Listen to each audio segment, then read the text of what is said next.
Welcome back to the PFRPA Podcast. I'm your host, Brian DeMarco, and I'm here today with Dave DesRochers. Dave, how are you? I am very well. Thank you very much for having me on. It's always good to have a fellow Mushroom Club member on the show. So I appreciate it. We're not the guys that get to touch the ball. We're not very important. but they tell us we're smart. So we'll see. We're smart, hopefully, right? We'll see by the end of this podcast. Yeah, we'll let you be the judge. I may be losing IQ points. So let's start this off, Dave, and tell us a little bit about yourself. Where'd you grow up? Where'd you play college ball? Tell us about your time in the league. Give me a little backstory. Well, the backstory will be longer than my time in the league, but I grew up in Southern California. And frankly, I always kind of wanted to be a football player, but I wasn't very good. And I guess I can go into that in a minute. But I guess got good enough to get a handful of offers. But I chose San Diego State and attended. Not a bad place to be. Not a bad place to be. It was far enough away from home, but heck, it was San Diego. And I turned down Arizona, Cal. I went to Cal, and there were white people with dreadlocks. This is in the 80s, so this is a little new. And Save the Whale banners, and it rained the whole time. And and there were men there, and I wasn't very good at football. I never really lifted weights. I was just kind of big, And right. I said, well, I'm gonna get killed here. So it was an easy choice, and it was a good choice for me. San Diego State fit perfect for me, gave me an opportunity to develop and then eventually play, and then I guess I got good enough. I got invited, of course, to the combine and to play in the Hula Bowl with great names like Thurman Thomas and Tim Brown and Ickey Woods. That was a lot of class. Fun. Yeah, that was a lot of fun to be there and to be recognized, and then drafted by the Seattle Seahawks. And as a low round draft choice, of course, the odds were not in my favor. But for a bigger guy, I was always in good shape. I loved basketball, was my sport, and so I played basketball. So you had good feet. I had good feet, and I had good endurance, and one of the things that set me apart from the rest was my conditioning. And I ran with the linebackers and tight ends, at 300 pounds. So nice. That was something that I think bode well for me. And when it came time, to make the roster, they said, look, we want to keep you around. We're going to place you on IR and see how you develop. And was protected, and then the numbers didn't shake out the second season, and I went to selling cars.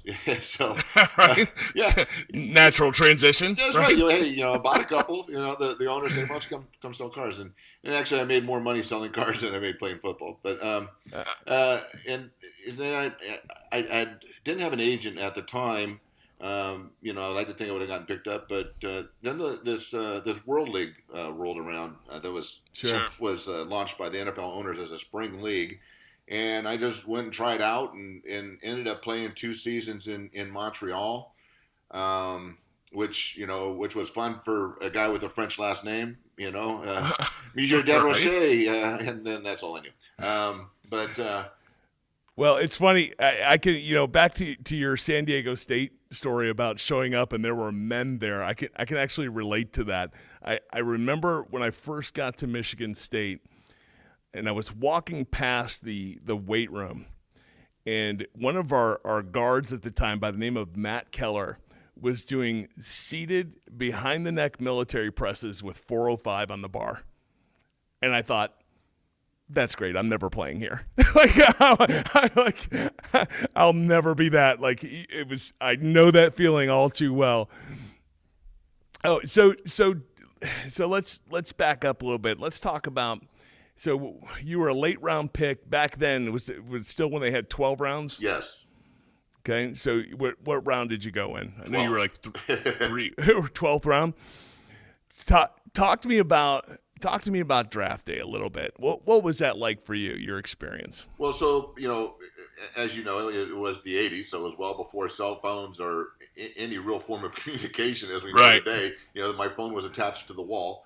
That's why I want to educate some of the younger viewers. It wasn't all the glitz and glamour that it is today. So yeah. No, my phone wasn't even remote. I mean, it was attached to the wall, and that's right. And I remember getting calls, and so first day, my agent had set me up and kind of give me the anticipation of being around, the 7th, 8th round kind of guy.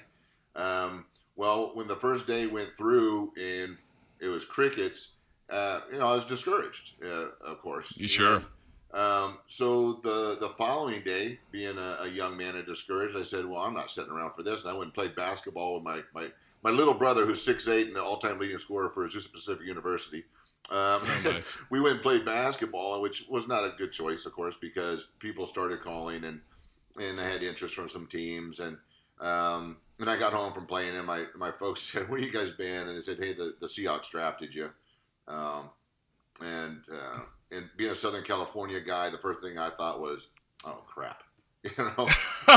No more sunshine for you. Yeah, all I owned was shorts and tank tops. So, I'm like, oh man, I'm gonna go buy a jacket, Yeah. But that also ended up being a good thing for me as well. So what year is it? The year you're drafted to the Seahawks? What year was 1988? Yeah, 88. So 88 was Steve Largent still there? He certainly was.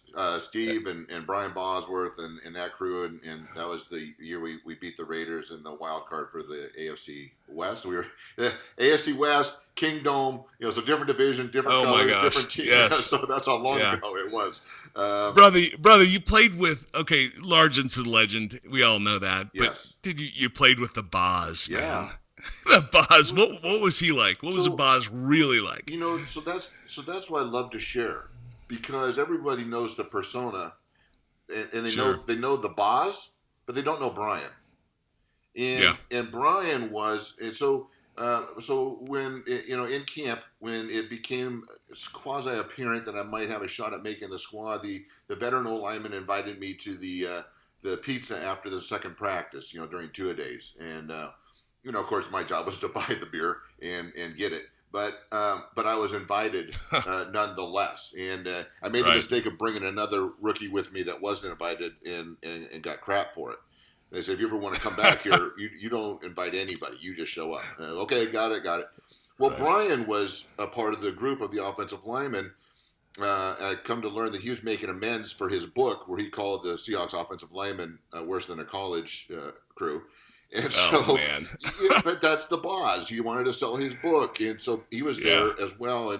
And they came out with a line of gargoyle glasses called 44 Blues for him. And the discussion came up. The guys were saying, "Hey, Brian, you get us a pair of glasses?" And he goes, "Yeah, of course." And I asked, "Can I get a pair?" And he said, "Look, you just worry about making the team." Okay, fair enough. Right. But the day of final cuts. When there wasn't anything on my locker and nobody asked me to go see Chuck, there was a pair of 44 Blues in my locker. Nice. So that guy, and that's Brian, and he knew he wasn't. He knew he was done. The joke was he made more donations. He donated more basketballs to the Boys and Girls Club than anybody in Seahawk history, because he was always late to practice. He was guaranteed contract, first of ever. I think it was the first guaranteed contract ever. But I think he did that because he's a very bright guy and protected his deal, and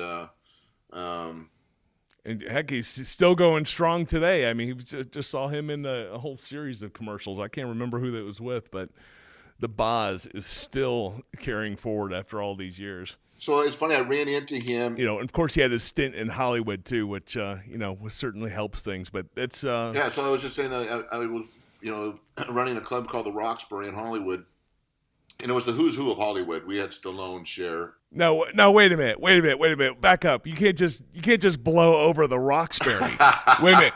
You were running the Roxbury? I ran the security for the Roxbury. I had guys like Flex Wheeler and Chris Cormier, Mr. Olympia working for me. Out! And it was Brian, every night. I mean, I one night Julian Lennon was there, and it was about 4 a.m. He goes, "Hey, and there's still beer bottles on the bar. He goes, you know what? I've always wanted somebody to run me down the bar. Can you run me down the bar? I said, sure. Picked him up by the collar and the scrub of his pants, and I ran him down the bar. He thought it was the greatest thing ever. My gosh. It was every night. It was something, and it was Hollywood. And I ran into Brian after he finished his movie, which I thought he did a good job on, but it was way over budget, way over time, and I thought he did a great job in that movie. So let's back up for people that don't know, because the Roxbury is kind of iconic back in the day. It was an iconic club. So tell everybody what the Roxbury was. Well, so as I alluded to, so I was doing some things and some work in Hollywood. I met some guys from a TV show called First and 10. I don't know if you recall that with OJ. I do. Shannon Tweed. So I was judging a bikini contest as an ex-NFL player, and they said, "Hey, Dave, we need some big white guys, just to be honest." And I said, "Sure, I'm not doing nothing." And I walked out what there. a gig! Yeah, and they said, "You're hired." So so I'm on the set of First and 10, and that was my first experience of doing that, and then the guy started saying, "Hey, there's this club called the Roxbury in Hollywood," and I said, "No, thanks. I don't want to be a bouncer." I did that, and right. They said, "No, it's like $100 a night. You work for like 4 hours, and it's the who's who of Hollywood." And so I said, "Well, I'll go check it out." And when I went there, right. it was what it was. And then within a few months, I was asked to run the security there, and I was making so much money because everybody wanted to be where the stars were. And as I mentioned, we had Prince. Oh yeah, Prince. I know how the door works, man. Everybody wanted in. Yeah, well, I was I was handling the VIP area where the real money was. Oh, because wow. I ran the whole club. So I made sure the security was where they were, and then I went to where the money was, So, right, absolutely. But to be, I had to tell after Buster Douglas knocked out Tyson, he was there with his crew, and they racked up a huge bill till like 3 or 4 in the morning, and then didn't tip. And oh no, yeah, well, so the next night, the owners come up to me and go, "Big Dave, when Buster shows up, he can't come in the VIP room." And I'm like, "Okay, yeah, I'll handle that." The heavyweight champ that just knocked out Tyson. Yeah, I'll handle right. that. No problem. That's gonna go smooth. And sure enough, his crew started coming up, and they said, "Hey, we want to come in." And I said, "Look, I gotta talk to Buster." Or they said, "Don't you know who we are?" And I'm like, "Yeah, I know who you are. I need to talk to Buster." And so I just told him, I go, "Look, you guys were here and you didn't tip." He goes, "Man, that was my people. I'm sorry." Of course, Yeah. But those kind of things, I was like, "Hey, Dave, Big Dave, you handle this." And at the time, keep in mind, I was 6'7", 365 pounds. I was bigger than most, and so it's kind of was a natural role for me to be in. Well, talk about a transition. So yeah, to acting, to doing that, and then I got involved in the World League. But actually, also at the Roxbury is where I met the guy that transitioned me out of football, which I can talk to when you're ready. Yeah, so let's actually, it's a perfect segue. So that's one of the things that we like to talk a lot about on this show. Hopefully, providing some some insight and some experience to younger guys that may be just starting that transition phase.